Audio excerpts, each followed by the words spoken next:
YouTube folks, welcome back to my channel. Today we're going to be doing something really exciting. I am going to be giving a no spoilers little tidbit of each of my top 10 books I read in 2023. I just also want to say a huge thank you for all the love I received on my last video. I got almost 100 views, which is like, you know, because I'm not trying to be like a YouTube star or anything. I don't want to be an influencer. I just want to chat about books because I need that platform to express all my feelings. We're also testing out our new microphone. My boyfriend got me a microphone for Christmas, so let me know if you like the audio better. But without further ado, again, if you watched my last video, you know what the top 10 books are. But today I'm going to be going from lowest in the top 10 to my top of my top 10 from 2023. And it's a little relative. It kind of depends on the day, where sometimes the romancy ones are a little higher, sometimes they're a little lower, and the fantasy ones are high, you know what I'm saying? So take it with a grain of salt, but this is kind of like the relative order from 10, 9, 8, 7, 6 all the way to my number 1. So without further ado, in spot number 10 is the Shadow and Bone trilogy by Leigh Bardugo. And I know it's technically 3 books, blah, but I'm counting it as 1 because I read the whole trilogy kind of in one go. And it really feels like one big long story versus like several books. So there's a series on Netflix. I would be truly shocked if you didn't know what the story was about, but it's about this alternate world where some humans called Grisha have powers, and they're categorized by type of power. And this one girl who kind of escaped testing to see if she had powers when she was a kid discovers in a big scary accident that she has a very unique power that has been sought after for a very long time. And this happens in like the first 15 pages, so no spoilers here, but she is the sun summoner. She has the power to conjure light and control light. So she gets whisked off to like the second army, which is the Grisha army, and she meets this man who has the power to control darkness. And there's a bit of a love triangle. It's definitely an epic story, very much a girl who didn't want to be a hero, who's forced to fill that role, kind of like Hunger Games style. But the world is beautiful. It's very unique in that it's based off like Eastern European culture, and each different culture within the story is based off something. Like there's Fjerdans, and they're based off like Irish and Scottish culture. It's really cool. Definitely recommend if you like fantasy that I would consider this high fantasy, but not like inaccessibly high fantasy. I'm sure everyone's read the story. I don't even know why I'm giving like a no spoiler summary. Everyone knows the story, but it's incredible, this series. Shadow and Bone, and then Siege and Storm, and Ruin and Rising, and these covers. Fabulous. Next up is Red, White, and Royal Blue by Casey McQuiston. This story also has a series on Amazon. Now an original movie. Oh, it's a movie. I haven't seen it, clearly. But it is kind of set in the future, I guess, but not with any new technology or anything, so I won't call it dystopian. But it's about this alternate America where the president is a woman, and she has a son who's really into politics, and he meets the prince of the UK, whatever, the Wales, or I don't know. I live in America, so royalty is confusing to me. But he meets that prince, and they have a little enemies to lovers situation. It's really delicious, the romance, first of all. Obviously it's queer, it's between 2 men. But this book is written, I've said this in numerous other videos. Ooh, the sun's coming out. Look at that. I'm a sun summoner, what can I say? Anyway, this book I feel like is definitely a political comedy. A lot of people categorize it as a romance, but this is a political comedy first, I truly think, because the writing is so hilarious in a non-forced way, and not in like that. I know it's really trendy right now for comedy books to be like millennial humor, and it's just so cringe to me, but this is not that. It's genuinely so funny. the like gaggle of young adults trying to be adults, but they're too young, and they're all like completely genius it. Like, it's so funny. And it, you know, takes place in the political sphere, so there's a lot of commentary on that kind of stuff. And there's also a lot of really topical discussions about like culture. It's really funny. The romance is definitely a plus, and it's really good. But this book was just so good, and it tickled my peach so much. I read it really early in the year of 2023, but yeah, that's number, what, 9? Oh my god. I need to hurry up. The next book, number 8 in my top 10 of 2023, is Page Boy by Elliot Page, his memoir. He just released in 2023. I listened to the audiobook and he narrated it, which I always love when authors narrate their own books.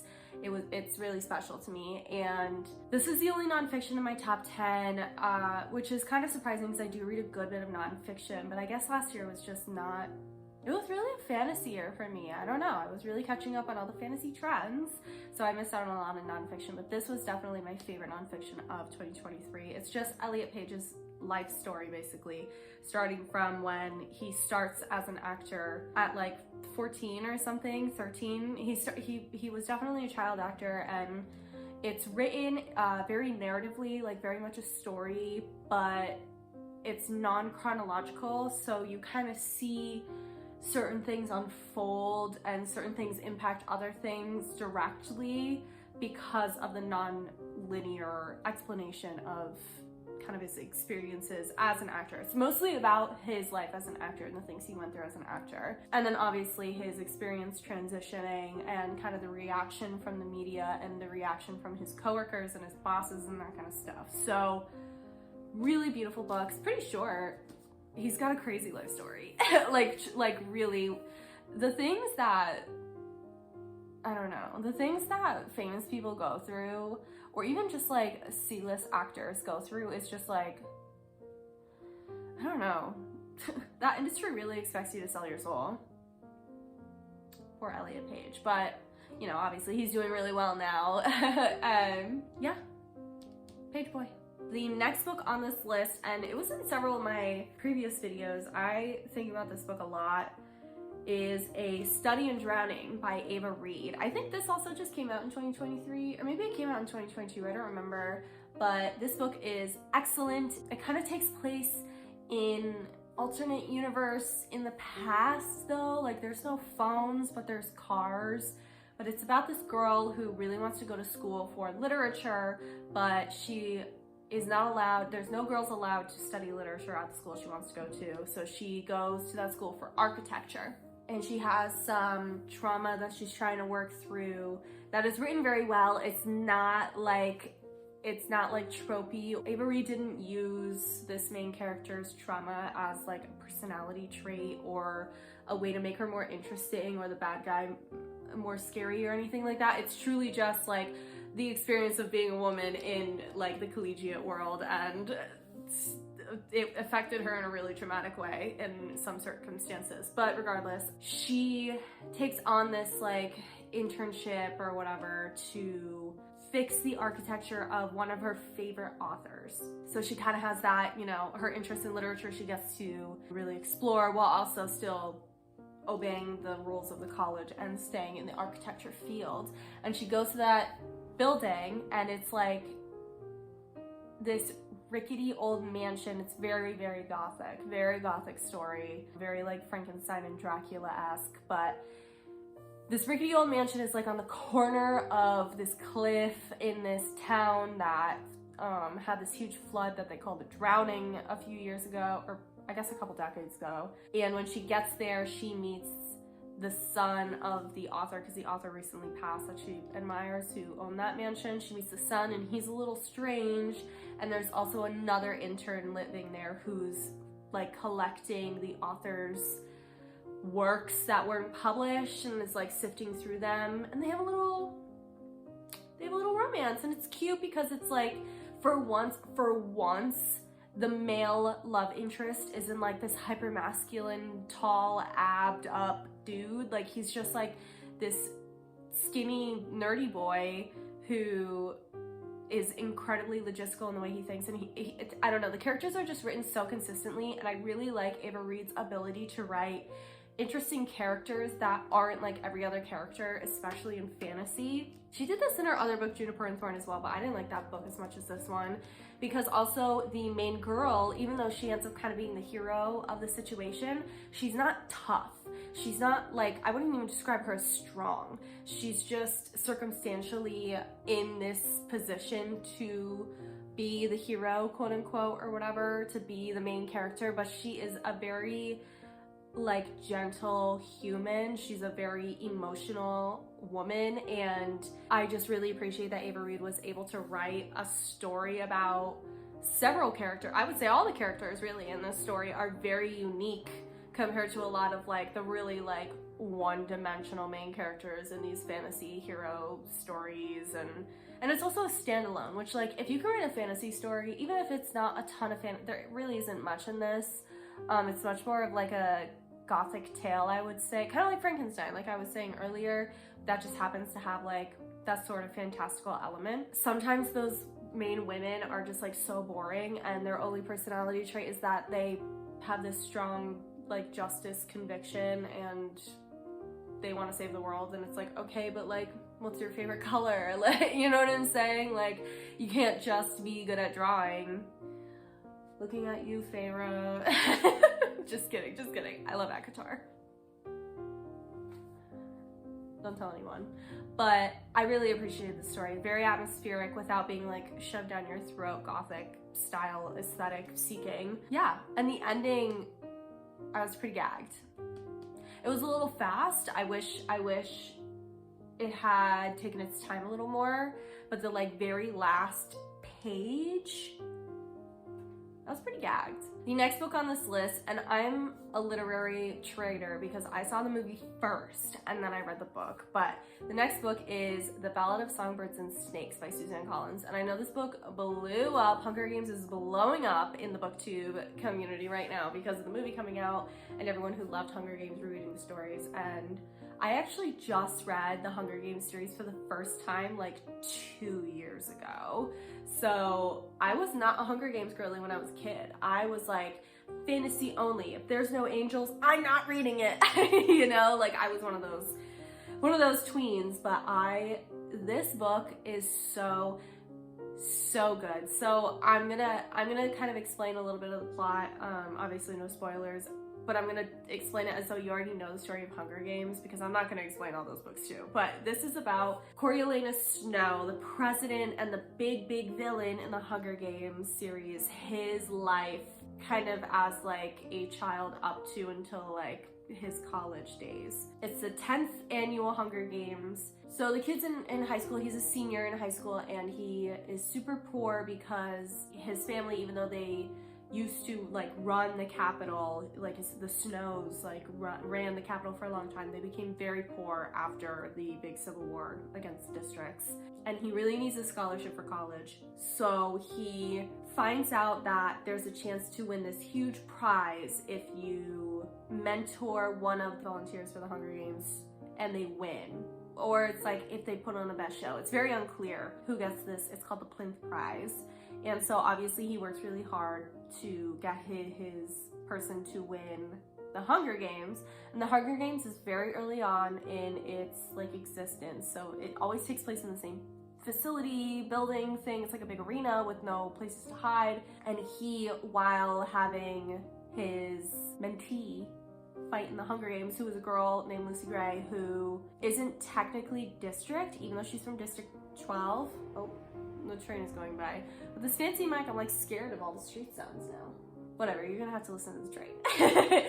But she's not technically district because she was part of a like traveling music group. So she wears like this clown costume all the time, and she, you know, he kind of views her differently than the rest of the districts, like how capital people typically view the districts, with like that really discriminatory eye, because he's like, she's not actually district. That's how he justifies it to himself. He's like, she's a musician. Like her and her music troupe don't actually live in the districts.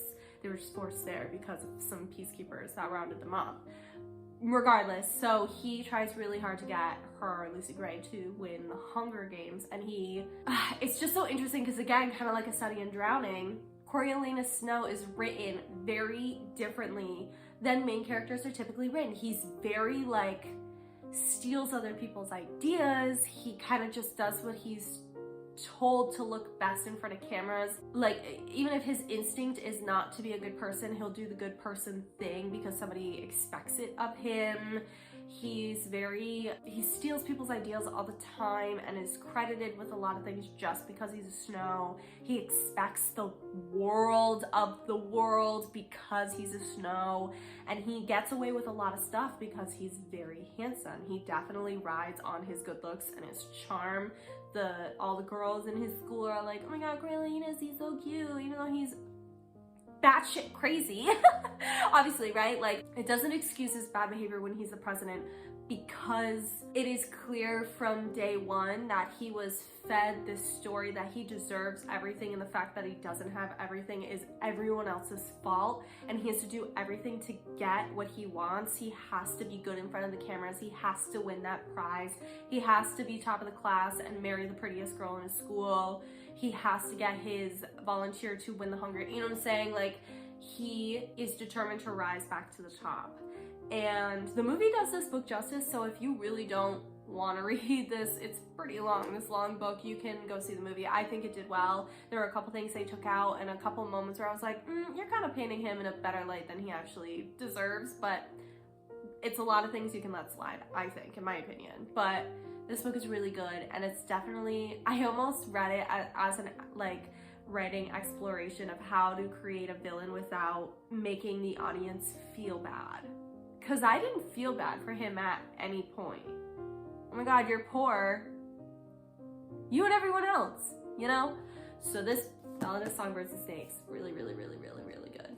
Next up on this list, and this is literally on everyone's top books of 2023, is The Last Tale of the Flower Bride by Roshani Chokshi. This is an excellent, again, gothic tale, I would call it. It's dual timeline. So in the present day, the husband of this woman is trying to kind of discover her secrets. Oh, look at her face. Ooh, that distracted me. She's very like... He's trying to figure out the secrets of her past because she's very mysterious, she's very reserved, but she's like gorgeous and charming and almost ethereal. She's got all this money too, and he doesn't know her as well as he thinks he does. So that's what's happening in the present day. And then in the past, we see her as a child and her best friend, these two girls, and they believe in fairies, and they do all these like strange rituals and follow all these like bizarre rules in order to become accepted into fairyland. That's their goal. It's pretty creepy. It's like, I'm not gonna call it a horror because nothing like horror worthy happens, but it has this eerie edge to the entire story. The girls experience a lot of really grotesque events. They get put in a lot of really creepy and unnerving positions as children. Like the girl who is the wife in like present day is like filthy stinking rich, but lives in this beaten down mansion with all these locked doors. You never meet her parents. I don't even remember if they're like alive, and she lives with this nanny or grandma or something, and the grandma's cuckoo too. And then the best friend lives with her mom and her mom's abusive boyfriend. And it's just, it feels like a very serious drama tale, but because it's told through the eyes of these girls who really desperately want to believe and be a part of a fantastical world, it feels much more like there's like mist over your eyes instead of a blindfold because it's a mystery. You know what I'm saying? Like, it's very fantastical. It's beautifully written. The prose is like seriously puts you in the world. And the plot twist, I'm afraid, which obviously I'm not gonna say because I'm doing no spoilers, but the plot twist feels like you should expect it, but I was not expecting it. I was not. I think because I wasn't focused on what the plot twist ends up being. I was very focused on like the atmosphere and kind of what's rolling through these girls' minds as they try to navigate the magic world and the real world. you know? So very compelling story, very unique, compelling story. Last tale of the Flower Bride. Next up, we have The Maidens by, oh, very reflective, Alex Michaelides. Alex Michaelides. I hope that's how you say it. This is a mystery thriller book for sure. It is about this group psychologist whose husband dies very tragically, and she is trying to navigate that grief while also navigating some work issues. She's got like a couple of clients who are being a little strange, and she like can't cope with that because she still is grieving her deceased husband, obviously. And she finds out that her niece, who she basically raised because her parents passed, it's her niece by blood, not her husband's niece, it's her niece by blood. Her niece has a murder on campus. She's in college. So to take care of her niece that she basically raised, and also kind of to escape the issues she's having at work, she goes to the campus and helps her niece kind of cope. It was like one of her niece's friends who was murdered. She helps her niece cope with what's going on, and also finds out that there may be some ties to the murders on campus and her husband passing and the issues she's having at work. And The Maidens is a group of women on campus who pretend to be the maidens of like Dionysus or whatever, like some Greek god. And they like dress in white and do these strange rituals. And she kind of tries to investigate it because the college is very like hush hush about it, and is like encouraging everyone to just kind of ignore that society, kind of like how colleges do with actual Greek society. Like all the weird things happening with the maidens is being ignored. And also the sponsor of the maidens is a male teacher. So like kind of think about that, kind of think about like what our main character, psychologist lady, may think about that. And I'm not going to say anything else because the plot is dense. There's a lot that happens in the story, but it's still very emotional. Like you definitely get inside this main woman's head and experience like her reactions to what's going on. I'm not going to explain more because it's a mystery thriller. I want to leave it a mystery. The next book on this list, and I know this book was huge a few years ago, but I totally fell off the train, is My Year of Rest and Relaxation by Atessa Mashfeg. I hope I said that right. I'm so bad at pronouncing names, y'all. I'm so sorry. But this book rocked my world. This book made me realize that I actually like lit fic, and I did not think I did, because I used to be such a plot girl, but as I'm getting older, I am becoming a character girl. This book is about nothing. It's like about nothing. It's about this woman who decides that she's going to sleep for an entire year and come out of slumber like a new person. And she does all these drugs, and she drinks, and she goes to the psychiatrist who like prescribes her all these crazy meds illegally. She lies that she has insomnia and all she does is sleep. And that's the whole plot. But that's not even like spoilers, because you know that from the first few pages. And she has this best friend who like tries to get her to come out, and like the main girl is so mean to her best friend and criticizes her all the time. But that's it. That's the plot. She just sleeps for a year. Vibes. If you like vibey books where like, you know, women are just being like rancid and devilish and disgusting and, you know, are the villains in their own story, My Year of Rest and Relaxation, y'all. Next up on this list, second to last, this is number 2, y'all. I wasn't counting for a while there because the middle is very much like mixed up, but second to last book, Firekeeper's Daughter by Angeline Bowley. This book obviously has won many awards. It's got the big, whatever, I don't even know, Prince Award for Excellence in Young Adult Literature. This book is really good. It's super long, but it's a beautiful, beautiful story. And I feel like I've just never read a YA book like this. Like, people forget that YA fiction is not lesser than regular fiction. The only difference technically between YA fiction and fiction is that YA fiction is about young adults. That is the only technical difference. And people forget that because a lot of YA books are written for younger audiences. I mean, you gotta serve some of the more advanced young readers that can't read content that is too explicit.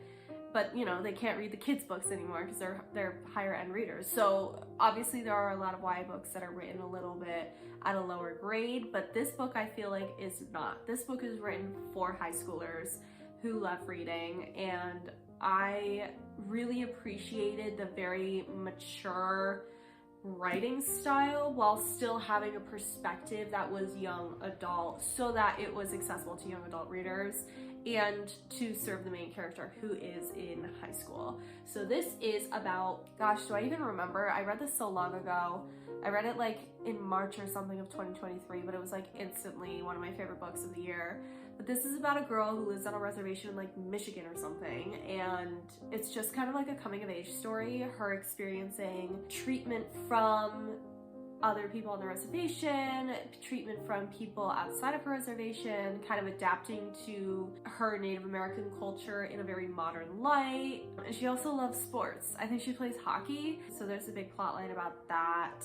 It has a little bit of a love story, a little bit of a murder mystery, a little bit of like a women's experience kind of moment. I won't say it's like feminist because she doesn't like come out like rah rah, you know, but there's definitely a major through line of this story that it's just about like a woman's experience in this good old world of ours. But the story is just really beautiful. The prose is bananas, and it just feels very real. It feels like the author really knew what she was talking about, and it's just very well crafted, like exciting slice of life story that has a lot of like crazy stuff that happens in it. Like it feels like one of those like teen drama series if it was good. It still serves the story and it still feels very real while also being like literarily exciting. Literarily, is that a word? It's a word today. Literarily, it's not a word. Exciting. It's an exciting book. And the ending is beautiful. The ending is really a good and honest way of ending a story with that little bow on top, while also leaving a lot of room for you to know that there's more that happens at the end of the book when it takes place in somebody's life that feels so realistic. And the last book on this list, y'all are gonna yell at me. I already know. I read this in October.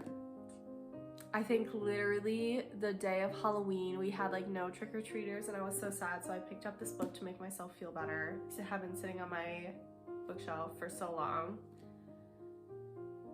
And it's Slewfoot by Brom. Yeah.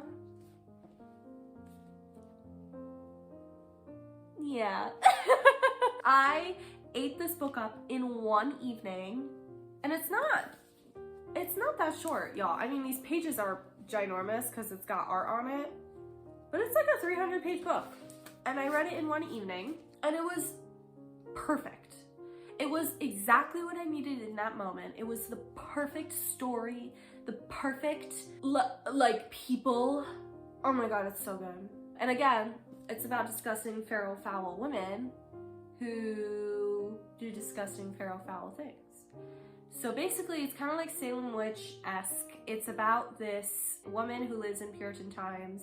She wasn't Puritan, but married a Puritan man because her like family was poor and he was ugly and has like a physical disability, so nobody would marry him in his own town, so she married him. And she, you know, she actually like, she doesn't love him, but she definitely likes him. They get along well. He listens to her and he thinks she's beautiful and that makes her feel good. So they have a cute little relationship, but basically the witch craze kind of enters her little town. And this main girl is very outspoken, obviously, because she wasn't raised Puritan. Remember, she kind of adapted the faith to be with her husband that her parents made her marry. And she wanders into the woods. They live on the outskirts of town in a farm. They're farmers instead of like traders or merchants or whatever. She wanders into the woods and meets like what they would call the devil, right? But I don't know, I kind of inferred him more as like just this forest creature from another time, this like forest god. And no spoilers, I'm afraid, but just know that she does some pretty fiery things with her devil friend and to that town. Yeah. And the art is also gorgeous. Let me pull something up. Yeah, like look at that. Can you see? Look how fabulous. I know Brahm does this in like all his books. This is my first Brahm book, which definitely will not be my last. I think I want to read, what is it, like The Old Gods or something like that. I want to read that book. But this book, it's probably not the best book I've ever read in my entire life, but I read it at the right time, in the right headspace, wanting the right kind of story and the right kind of characters, and that's why it's kind of my #1 book of 2023. So there you have it, folks. There you have it. There's a little chunks, little back of the book synopses of all of my top 10 books. One is a trilogy, whatever. Top 10 books of 2023. I hope you enjoyed. I hope this inspired you to read some of them. Let me know if you like these books in the comments. If you have any recommendations for 2024, I have a huge TBR list for 2024. I'm really hoping to crack down on some classics that I've been collecting dust on my shelf. Yeah, that's it for today. Next week, I will be doing a little book redecoration video, a little sneak peek here. Well, like, don't really look, but sneak peek here. But yeah, that's it for today. I hope you enjoyed this video, and thanks for all the love on my last one. I really appreciate it. I hope you love this video too, and all my future videos, because I am not done. A lot more ideas coming. All right, have a great rest of your week. Bye.